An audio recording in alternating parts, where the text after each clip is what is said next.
अगर आपका मन व्रत में कुछ टेस्टी खाने का करे तो ये कढ़ाई वाला पिज़्ज़ा घर में जो आप व्रत में खा सकते हैं ज़रूर बनाएं।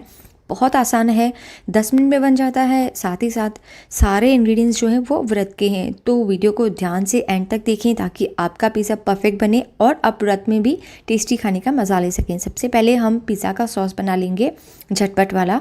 बहुत आसान है। तो सबसे पहले इसमें ले लेना है घी, आधा टेबलस्पून। अगर आप चाहें तो घी की जगह पे इसे सब्स्टिट्यूट कर सकते हैं मक्खन के साथ भी। मक्खन भी बहुत अच्छा टेस्ट करता है। जैसे ही हमारा घी मेल्ट होता है तो हम इसमें ऐड कर देंगे आधा टीस्पून अदरक का। तो हम वो सारे मसाले ऐड करने की कोशिश करेंगे जिनसे हमारा जो पिज़्ज़ा सॉस है वो परफेक्ट पिज़्ज़ा सॉस की तरह बन जाए। तो ये देखिए, ये अदरक डाल दिया है मैंने। जैसे ही मेरा अदरक अच्छे से सौते हो जाएगा मैं इसमें ऐड कर दूँगी थोड़ा सा आलू। तो अदरक हो गया है मेरा अच्छे से स्टर। अब मैंने इसमें डाला है आलू, बॉईल करके खींच लिया है मैंने। इसे खींचने का रीज़न ये है कि ये एक परफेक्ट सॉस बनना चाहिए, इसमें कोई गुठलियाँ नहीं होनी चाहिए, परफेक्ट स्मूथ सॉस। तो अब मैं इसे अच्छे से स्टर कर लूँगी और थोड़े से मसाले डाल दूँगी जैसे कि काली मिर्च। तो ये सारे मसाले डालने से इसमें एक अच्छा पिज़्ज़ा के सॉस का फ्लेवर आ जाएगा। ये है तुलसी के पत्ते जो मैंने फाइनली चॉप कर लिए हैं, ये डाल देने हैं। और अब इसमें मैं ऐड करने वाली हूँ थोड़े से चिली फ्लेक्स। तो अगर आप चिली फ्लेक्स नहीं खाते हैं, ये है थोड़ा सा दालचीनी का पाउडर और थोड़ी सी चिली फ्लेक्स। तो चिली फ्लेक्स अगर आप लाल मिर्च नहीं खाते हैं तो अवॉइड कर सकते हैं। ये सारे मसाले हमारे सॉस को एक बेसिक पिज़्ज़ा सॉस का बहुत ही अच्छा फ्लेवर दे देंगे। तो पोटैटो को बहुत अच्छे से स्टर कर लें। इसके बाद इसमें पानी डाल दें ताकि इसमें एक सॉस लाइक कंसिस्टेंसी आ जाए। और फिर लास्ट में हम इसमें ऐड कर देंगे थोड़ी सी रेड चिलीज ताकि इसका लुक भी बहुत ही अच्छा, जैसे हमारा सॉस होता है रेडिश, वैसे आ जाए। अब मैं इसमें थोड़ा सा नमक डाल दूँगी, थोड़ी सी शक्कर डाल दूँगी ताकि हमारा सॉस तीखा मीठा खट्टा बने। लास्टली मैं इसमें ऐड करने वाली हूँ थोड़ा सा दही, थोड़ा सा सॉस खट्टा लगने के लिए। तो आप इसे सब्स्टिट्यूट कर सकते हैं ज़रा से लाइम जूस या थोड़े से आमचूर के साथ। अब इसे स्टर कर लेना है बहुत अच्छे से। अगर आपका सॉस बहुत अच्छे से मिक्स नहीं हो रहा है तो हैंड मिक्सर की मदद से मिक्स करें, या तो फिर पाव भाजी का जो ग्रेटर होता है उससे मिक्स करें और एक अच्छा वाला इस तरीके का सॉस बना के साइड में रख दें। तो ये मेरा सॉस तैयार है और अब मैं इसे साइड में रख दूँगी। तो अब आती है बारी हमारे बेस के बनाने की। बेस बनाना बहुत ईजी है, सिर्फ 2-3 इंग्रेडिएंट्स से 2 मिनट में ही हमारा बेस बन जाएगा। तो ये देखिए, ये समक के चावल का आटा है, यानी कि जो हम समक के चावल व्रत में खाते हैं उनका आटा। तो ये ले लेना है आधा कप। ये मैं एक बड़ा वाला पिज़्ज़ा बना रही हूँ, उसके मेजर्स बता रही हूँ आपको। इसके बाद इसमें अगेन डाल देना है बॉइल्ड करके ग्रेट किया हुआ आलू। इससे हमारा जो पिज़्ज़ा का बेस है बहुत अच्छा टेस्टी और क्रिस्पी बनेगा। इसके बाद मैं इसमें ऐड कर रही हूँ बेकिंग पाउडर, बेकिंग सोडा का जो मैंने ज़रा सा लिया है, और इसके बाद नमक। अगर आप बेकिंग सोडा नहीं खाते हैं तो इसे स्किप भी कर सकते हैं। थोड़ा सा पानी डाल के इसका हम एक गाढ़ा सा पेस्ट बना लेंगे।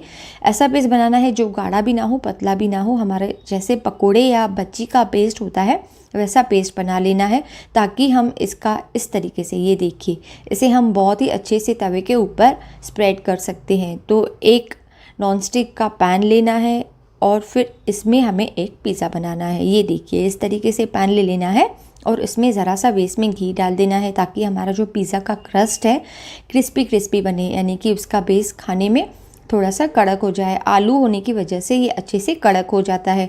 अब इसे अच्छे से स्प्रेड कर लेना है आधे इंच की कंसिस्टेंसी के हिसाब से, यानी कि ऐसे स्प्रेड करना है कि ये आधा इंच बन जाए इसका मोटापा, ताकि खाने में थोड़ा सा पिज़्ज़ा लगे।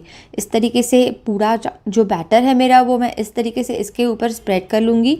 और जैसे ही ये स्प्रेड होता है बहुत अच्छे से स्प्रेड करके इसे ढक के रख दूँगी 2 मिनट तक, ताकि ये अच्छे से कुक हो जाए, यानी कि ऊपर और नीचे से कुक हो जाए। तो ये देखिए, 2 मिनट तक ढक देने के बाद इसका लिड रिमूव करके मैं इसका साइड फ्लिप कर दूँगी, यानी कि दोनों साइड से इसे थोड़ा सा क्रिस्पी बना लूँगी। ये मेरा 2 मिनट के बाद हो गया है अच्छे से कुक। तो ये देखिए, इस तरीके से व्रत की बहुत सारी रेसिपीज़ मैंने बना के रखी हैं, जैसे कि व्रत के तंदूरी कबाब, लिंक मैं डिस्क्रिप्शन बॉक्स में दे रही हूँ।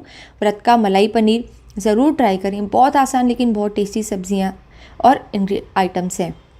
ये देखिए, अब इसका दूसरा साइड फ्लिप करके मैं इसके ऊपर जो मेरी टॉपिंग्स हैं वो डाल दूँगी। सबसे पहले मैं स्प्रेड कर दूँगी इसके ऊपर पिज़्ज़ा सॉस। आराम से इसके ऊपर अच्छे से स्प्रेड करें, काफ़ी अच्छी क्वांटिटी में स्प्रेड करें ताकि जो हमारा पिज़्ज़ा है वो परफेक्ट पिज़्ज़ा लगे। एक टिपिकल खाने में जो टेस्ट आता है वो अच्छे से आना चाहिए। इसके ऊपर मैं जो व्रत में सब्जियां खाते हैं वो डाल रही हूँ, जैसे कि थोड़ा सा फाइनली कटा हुआ गाजर। अब जो भी सब्जियां खाते हैं वो डाल सकते हैं, जो मैं हमारे यहाँ खाते हैं मैं वो डाल रही हूँ। थोड़ी सी चॉप्ड हरी मिर्च, थोड़ी सी कैप्सिकम, थोड़ी सी पनीर, ये सारी सब्जियां डाल लेने के बाद इसके ऊपर मैं श्रेडेड चीज़ डाल दूँगी। ये देखिए, आप अपनी पसंद के हिसाब से जितना क्वांटिटी चाहे उतना डाल दें। थोड़े से चिली फ्लेक्स फिर से, और अब इसे ढक के रख देना है 2-3 मिनट तक ताकि हमारा जो चीज़ है बहुत अच्छे से मेल्ट हो जाए। रेसिपी कैसी लगी ज़रूर बताएं। बन गया है ना बेहतरीन पिज़्ज़ा। फिर मिलेंगे, बाय बाय।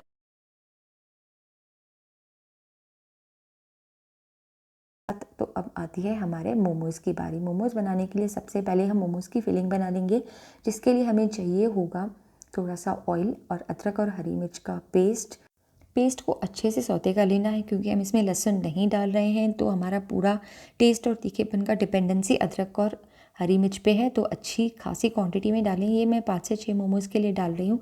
अब इसमें मैं ऐड करने वाली हूँ ग्रेटेड गाजर, ग्रेटेड काकड़ी और थोड़ा सा ग्रेटेड, मैं इसमें जो कम तीखी वाली मोटी वाली हरी मिर्च आती है जो पहले भी मैंने यूज़ की थी वो डालनी है। अब इन्हें बहुत अच्छे से सौते कर लेना है। इसमें मैं डालूँगी नमक स्वाद अनुसार। ज़रा सा मैं इसमें ऐड करने वाली हूँ साइट्रिक एसिड, क्योंकि जो मोमो की फिलिंग होती है उसमें काफ़ी खट्टी चीज़ें डलती हैं, तो इसलिए मैं साइट्रिक एसिड यूज़ कर रही हूँ। थोड़ा सा गरम मसाला, थोड़ा सा आमचूर का पाउडर।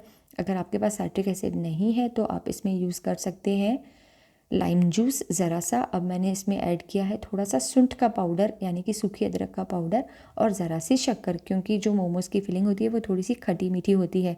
इसे तेज़ आंच पर अच्छे से सौते कर लेना है। ये ध्यान रखना है कि इनका पानी सूख जाए और इन्हें ठंडा ठंडा होने के बाद ही यूज़ करना है। अब बनाते हैं मोमोज़ की कोटिंग, जिसके लिए आपको चाहिए होगा 1 कप पानी। उसे अच्छे से उबाल लेना है।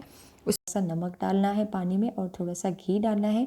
अब इसे बहुत अच्छे से बॉईल करना है। इसके बाद इसमें डालना है 1 कप भर के, यानी कि वज़न से 250 ml पानी, 250 ग्राम आटा। ये है समा के चावल का आटा। वरी के तांदूळ का आटा बोलते हैं महाराष्ट्र में इसे। अच्छे से स्टर करना है।